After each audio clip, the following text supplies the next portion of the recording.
स्वागत है आपका विनर्स एकेडमी प्रयागराज में। मैं समीर शुक्ला और आज हम लोग द पोर्ट्रेट ऑफ लेडी के शॉर्ट आंसर को देखेंगे और अपने शब्दों में लिखने की कोशिश करेंगे। ये जो मैंने पीछे क्वेश्चन आंसर लिखे हैं, इसका जो आंसर है ये एकदम अपने शब्दों में है और आप भी लिख सकते हैं। बस आपको मैं तरीका बताने जा रहा हूँ, उसकी ट्रिक बताने जा रहा हूँ कि कैसे आप कोई सा भी चैप्टर हो उसका आप शॉर्ट आंसर अपने शब्दों में कैसे लिख सकते हैं। तो चलिए शुरुआत करते हैं और प्लीज दोस्तों को शेयर कर दो, चैनल पे नए हो तो सब्सक्राइब कर देना, लाइक जरूर करना। तो चलिए शुरुआत करते हैं। सबसे पहला क्वेश्चन है कि how did the narrator's grandfather appear in the portrait. आपको पता है इस चैप्टर के बारे में, क्योंकि यहाँ पर खुशवंत सिंह ने अपनी ही दादी यानी ग्रैंड मदर के बारे में बताया था कि वो कैसे उनके साथ रहते थे और कैसे कैसे उनका टाइम बीतता था, ये सारी बातें। यहाँ पर सबसे पहला क्वेश्चन है कि नरेटर के जो ग्रैंडफादर है वो फोटो में कैसे लगते हैं। तो आंसर है कि the narrator's grandfather looked very old, बहुत बूढ़े दिखते थे। He had a long white beard, और उनकी एक बहुत लंबी सफेद दाढ़ी थी। His clothes was loose fitting, और उनका जो क्लॉथ होता था, वो जो कपड़े पहनते थे वो लूज फिटिंग के होते थे। He wore a big turban, और वो एक बड़ी सी पगड़ी पहनते थे। He looked at least 100 years old, और वो लगभग 100 साल के दिख रहे थे। यहाँ पर सबसे पहले इस चैप्टर की सीन की शुरुआत ही यहीं से होती है कि उनके जो ग्रैंडफादर थे वो कैसे दिखते थे, फिर साथ में उनकी ग्रैंड मदर के बारे में भी बातें होती हैं। दूसरा क्वेश्चन यहाँ पर है कि describe the happiest hour of the day, यानी उस पूरे दिन का सबसे अच्छा टाइम बताना है यहाँ पर फॉर द ग्रैंड मदर। उनकी जो दादी थी उनके लिए दिन का सबसे अच्छा समय कौन सा होता था, कैसे वो बिताती थी अपना समय, ये सारी चीजें मैंने आपको कल ही स्टोरी भी बताई है। तो अगर आपने अभी तक इसकी हिंदी एक्सप्लेनेशन या हिंदी की स्टोरी नहीं देखी तो आप इसको जरूर देखें, जिससे आप अपने शब्दों में लिख सकें और अपने से भी बनाकर लिख सकें, क्योंकि आप तभी किसी भी शॉर्ट आंसर या लॉन्ग आंसर को अपने शब्दों में लिख सकते हैं जब आप उस चैप्टर के बारे में पूरी हिंदी जानते हैं। क्योंकि अगर हिंदी नहीं जानते तो लिखेंगे भी क्या, बना के भी नहीं लिख पाएंगे। तो हिंदी जानना किसी भी चैप्टर के लिए बहुत जरूरी होता है। तो यहाँ पर शुरुआत होती है कि the grand mother always sit on the वरांडा। जो ग्रैंड मदर थी वो हमेशा बरामदे में बैठती थी।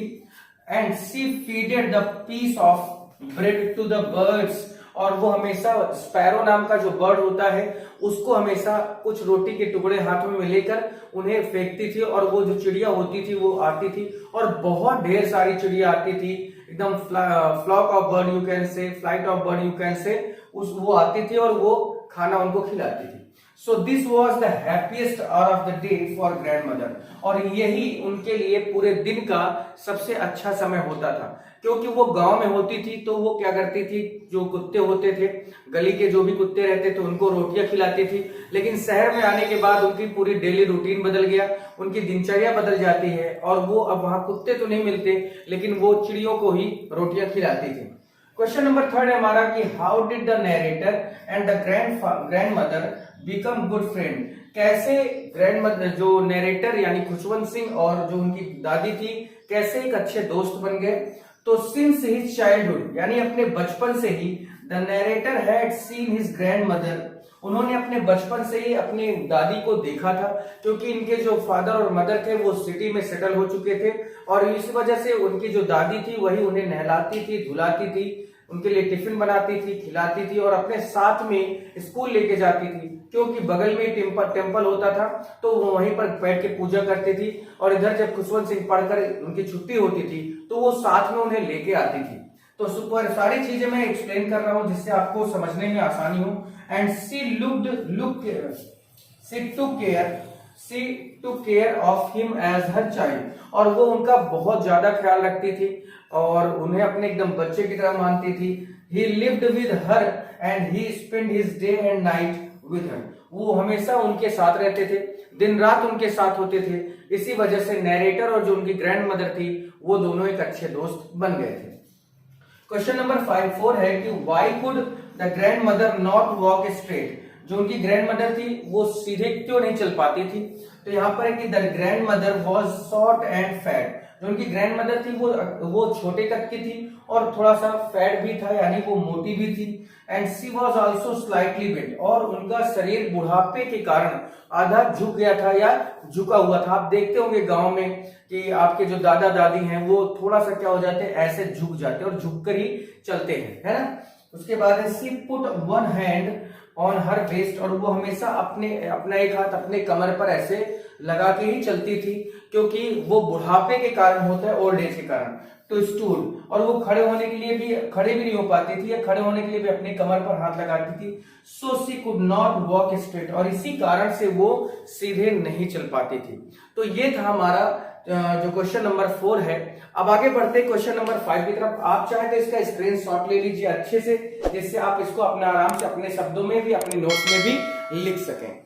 तो क्वेश्चन नंबर जो 5 है हमारा कि how did the grand mother spend her time when the narrator went to university, यानी जब ग्रैंड मदर कैसे अपना टाइम जो स्पेंड करती थी जब नरेटर यूनिवर्सिटी जाने लगे। क्योंकि आपको पता है कि जब वो छोटे से थे तो उन्हें साथ में ले आना, लेके जाना, ये सब होता था। लेकिन जैसे ही वो लोग सिटी पहुंचते हैं तो उनके साथ उनकी जिंदगी का जो एक तरीका था वो बदल जाता है। ये जो नरेटर होते हैं यानी खुशवंत सिंह, उनका एडमिशन एक इंग्लिश मीडियम स्कूल में कर दिया जाता है। उसके बाद वो यूनिवर्सिटी में जाते हैं, उनका अपना एक अलग रूम हो जाता है और वो अपने डेली रूटीन के अकॉर्डिंग अपनी पढ़ाई, अपनी स्टडी को रेगुलर करते थे। लेकिन उनकी जो ग्रैंड मदर थी उनके साथ क्या होता था, वो थोड़ा सा दुखी होती थी।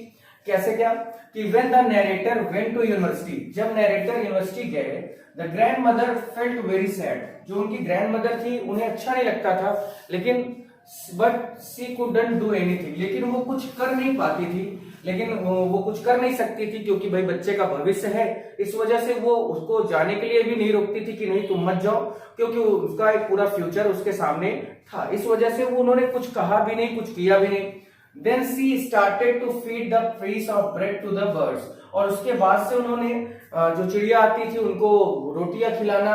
And always pray to God, और हमेशा भगवान से पूजा करना है। भगवान की पूजा करते ही उनका पूरा दिन बीत जाता था। दस से स्पेंड हर टाइम, इस तरह से वो अपना पूरा समय अपना बिता देती थी। तो I hope and I wish कि आपको ये पूरा चैप्टर समझ में आया होगा। इसका पहले मैं आपको जरूर सजेस्ट करूंगा, एडवाइस दूंगा, सजेस्ट जरूर करूंगा कि प्लीज आप जाके पहले इसकी समरी वाला वीडियो देखिए, जिससे आपको सारी चीजें क्लियर हो जाए कि इस स्टोरी में है क्या। उसके बाद आप इसका शॉर्ट आंसर लिखेंगे, बहुत आसानी से आप लिख लेंगे, कोई बहुत बड़ी बात नहीं है और आपको कोई भी प्रॉब्लम नहीं होगी। अगर आपको कोई प्रॉब्लम है तो आप बिल्कुल कॉल करिए, मैसेज करिए, नंबर गिवन है डिस्क्रिप्शन में भी, आप देख सकते हैं। तो प्लीज लाइक और शेयर और सब्सक्राइब, यही हमारा मेन वर्ड होता है। दोस्तों को शेयर कर दो, जो 11th क्लास के बच्चे उनको भी शेयर कर दो, और कल मैं इसका लॉन्ग आंसर का वीडियो दूंगा। इसके अलावा आज शाम को आपका क्लास 10th का जो ट्रिम्प ऑफ सर्जरी जो मैंने हिंदी एक्सप्लेनेशन बताया था, आज मैं उसका शॉर्ट आंसर और लॉन्ग आंसर दोनों कराऊंगा। फिर आज के लिए इतना ही, थैंक यू।